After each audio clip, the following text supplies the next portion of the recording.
Selamat datang di Alur Donghua. Kali ini Mimin akan cerita novel The Crown, Emperor of Eternity.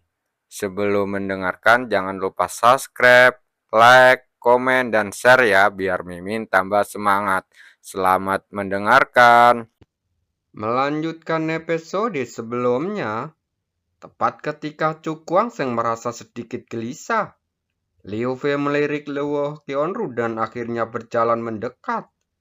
Ketika tatapan mata mereka bertemu dengan Chu Guangzheng, sedikit kegelisahan muncul di wajah Liu Fei, dan kedua tangan Kionya tanpa sadar saling terkait.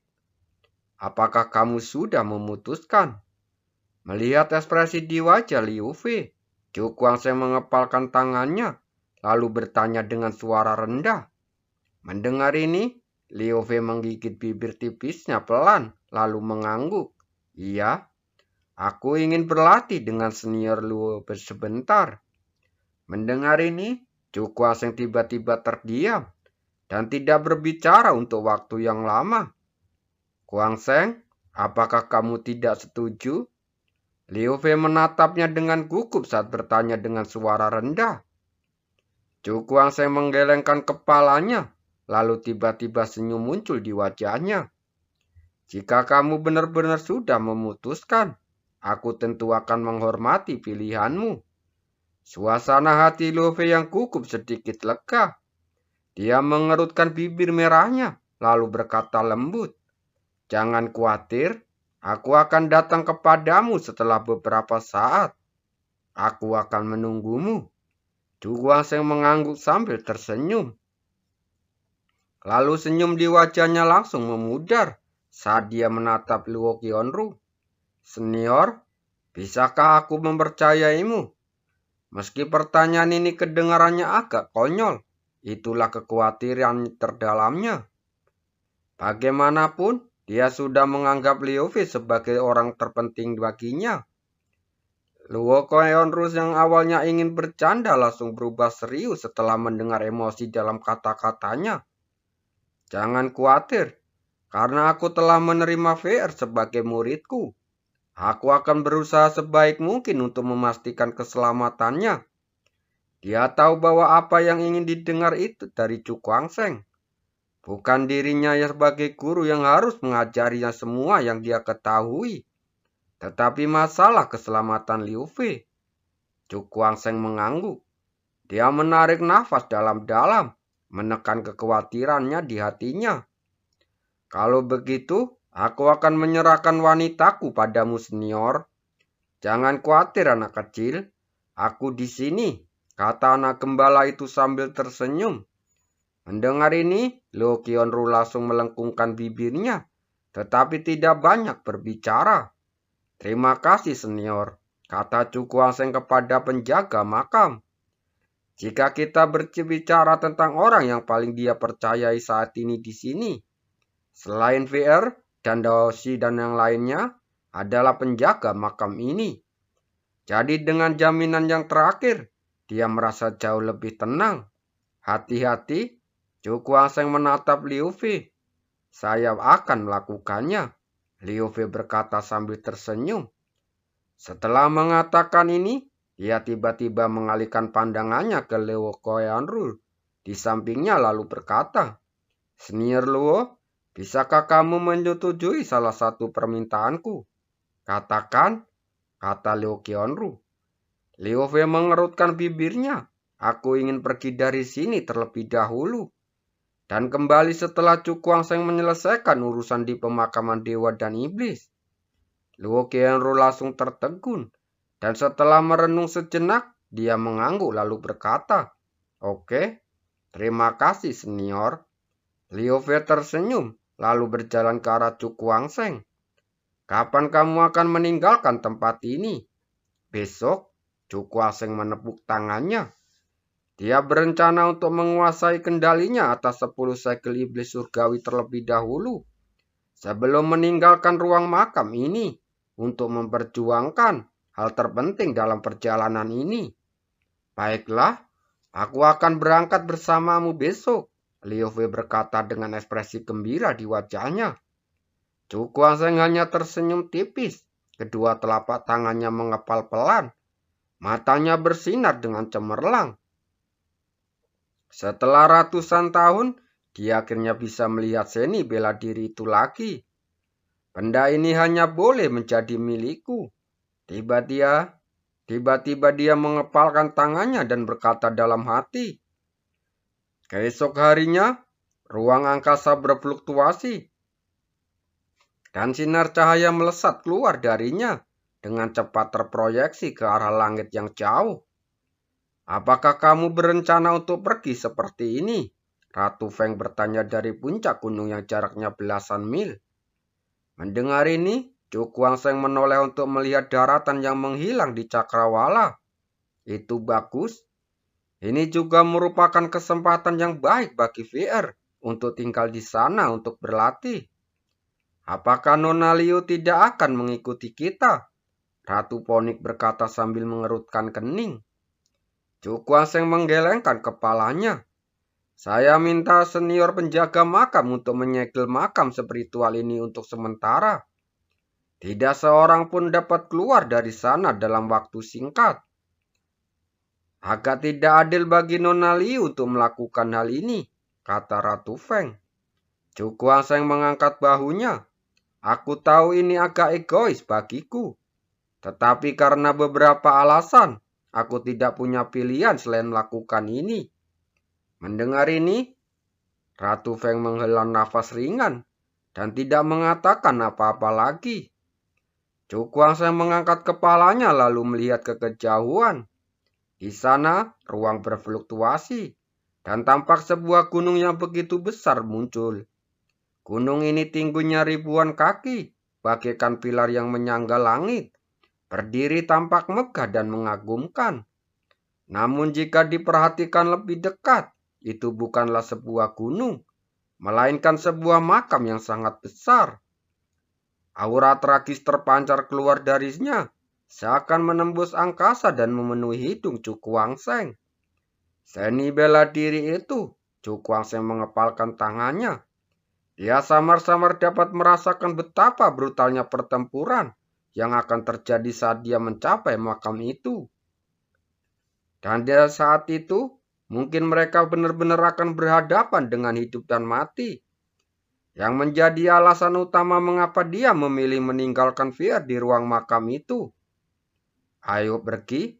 Setelah beberapa saat, Chu Kuang-seng menahan emosinya lalu melompat menjauh. Setelah itu, sekelompok orang mengikutinya. Di dalam ruang makam, di sebuah puncak yang sunyi, Liu Fei mengerutkan bibir merahnya. Matanya terpaku pada kekosongan di kejauhan. Ekspresinya menunjukkan fluktuasi emosi yang kuat. Apakah kamu masih khawatir tentang anak itu? Setelah sekian lama, suara lembut datang dari belakang, dan sesosok tubuh anggun jatuh di sampingnya. Liu Fei mengepalkan tangan kionya tapi tidak menjawab. Dia tahu, dia melakukan ini demi kebaikannya sendiri. Tetapi semakin berbahaya situasinya, semakin dia berharap bisa berdiri di sisinya, alih-alih dilindungi sepanjang waktu. Aku masih terlalu lemah. Orang itu selalu menganggapku sangat rapuh. Dia menggigit bibir tipisnya saat bergumam. Mendengar ini, Luo Kuro tersenyum tipis dan tidak mengucapkan sepatah kata pun untuk menghiburnya. Tetapi menatap Liu Fei dengan mata berbinar. Dia menunggu keputusan terakhir. Setelah terdiam sejenak, Liu Fei tiba-tiba berbalik, lalu berlutut menghadap Liu Qianru. Pada saat yang sama, terdengar suara yang tegas. Murid memberi salam kepada guru. Luo Qianru menatap gadis di depannya sambil tersenyum lembut. Kakak akan membuatmu lebih kuat. Begitu dia selesai berbicara, ruang di sekeliling mereka berfluktuasi. Dan kedua sosok itu perlahan menghilang di puncak yang sunyi. 3 hari kemudian, ketika kelompok itu secara bertahap mendekati makam, Chu Kuang-seng tiba-tiba berhenti bergerak maju dan berhenti di udara. Kakak Chu, apa yang sedang kamu lakukan? Dan Hoshi bertanya dengan bingung, mengapa orang ini tiba-tiba berhenti? Chu Kuang-seng meliriknya, lalu mengalihkan pandangannya ke kerumunan. Saya harap kalian tetap di sini. Kenapa? Hoshi dan yang lainnya berkata dengan heran. Kakak Chu, kenapa begitu? Setelah tenang, Hoshi berkata dengan suara yang dalam. Sekarang mereka paling lama hanya berjarak 1 hari perjalanan dari makam. Asalkan mereka bekerja keras, mereka mungkin dapat mencapai tujuan sebelum gelap. Tapi sekarang, Chu Kuang-seng meminta mereka untuk tinggal di sini. Bukan hanya Dan Hoshi dan teman-temannya saja. Bahkan orang-orang dari dinasti Su Feng pun semuanya terkejut. Mata Ratu Fonik langsung berbinar. Seolah dia memahami sesuatu lalu dia berkata, apa kamu khawatir mereka? Chu Kuang-seng mengangguk lalu menatap Hoshi dan yang lainnya. Makam itu adalah harta karun terbesar di seluruh pemakaman dewa dan iblis. Persaingan untuk mendapatkannya akan sangat ketat. Dan kalian mungkin bisa mati di sana. Jadi aku tidak ingin kalian pergi ke sana. Di akhir perkataannya, suaranya menjadi sangat serius. Dia tidak meremehkan Dan Hoshi dan yang lainnya. Dia hanya berbicara berdasarkan fakta. Karena siapapun yang memiliki kemampuan untuk menyerbu ke makam itu, biasanya mereka memiliki kekuatan bertarung yang luar biasa. Dilihat dari kekuatan Dan Hoshi dan yang lainnya saat ini, mereka memang masih lemah. Begitu pertarungan dimulai, mereka hanya akan menjadi korban dari kekuatan-kekuatan besar yang memperebutkan harta karun. Setelah mendengar ini, Hoshi dan yang lainnya saling berpandangan. Mereka mengetahui hal ini dalam hati mereka. Tetapi jika tidak seorang pun yang mengingatkannya, mereka akan tetap berpegang pada secara harapan. Karena harta karun di makam itu sungguh menarik. Yang lebih penting adalah bahwa begitu mereka jatuh ke dalam bahaya, itu hanya akan melibatkan Chu Kuang-seng. Membuatnya dibatasi dan kehilangan kualifikasi untuk bersaing memperebutkan harta karun itu. Chu Kuang-seng melirik Hoshi dan yang lainnya yang terdiam dan tidak mendesak mereka. Dia hanya bisa menunggu dengan tenang jawaban mereka. Jika orang-orang ini benar memilih untuk mempertaruhkan nyawa mereka, dia tidak akan mengatakan apa-apa. Karena apapun hasilnya, itu adalah pilihan mereka sendiri. Semua orang terdiam cukup lama. Hoshi akhirnya tersenyum. Kakak Chu, jaga diri baik-baik dalam perjalanan ini. Jaga dirimu, saudara Chu. Dengan pemimpinnya, yang lain mengepalkan tangan dan berteriak serempak. Chu Kuang-seng mengangguk lalu berkata dengan sungguh-sungguh, terima kasih. Melihat pemandangan ini, mata Ratu Fonik berbinar. Lalu dia berkata kepada semua orang dari dinasti Su Feng, kecuali Ling Er, semua orang tetap di sini dan menunggu kabar dari kami. Ya, banyak orang dari dinasti Su Feng menanggapi serempak. Ratu Fonik mengangguk, menatap Chu Kuang-seng dan berkata, ayo pergi. Mendengar ini, Chu Kuang-seng membungkuk kepada Hoshi dan yang lainnya, lalu berbalik dan bergegas keluar. Melihat ini, Ratu Fonik dan Feng Lier mengambil tindakan, lalu segera bergegas menuju langit. Hoshi melihat ke arah di mana ketiganya menghilang, lalu menghela nafas pelan. Perjalanan ini sangat berbahaya. Aku ingin tahu apa hasilnya nanti. Sulit untuk mengatakannya, Li Rushuang menggelengkan kepalanya. Kali ini kompetisinya berbeda dari sebelumnya. Pada saat itu, tidak hanya kaisar dari dinasti lainnya yang akan muncul, tetapi bahkan para jenius teratas seperti Helang Tian dan Yu Qincang pun akan muncul. Ini pasti akan menjadi pertempuran berdarah. Dan mereka benar-benar tidak punya hak untuk ikut campur. Mari kita tunggu untuk melihat.